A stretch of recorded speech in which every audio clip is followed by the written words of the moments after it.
An orphaned 19-year-old man with a troubled past has been charged with 17 counts of premeditated murder after carrying out an attack on his old high school in South Florida.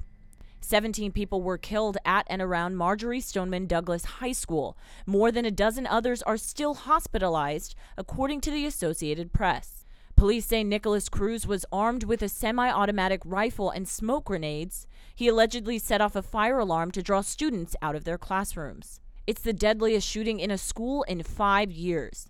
President Trump on Thursday reacted to the shooting on Twitter, calling the shooter, quote, mentally disturbed, and touting the need to, quote, always report such instances to authorities.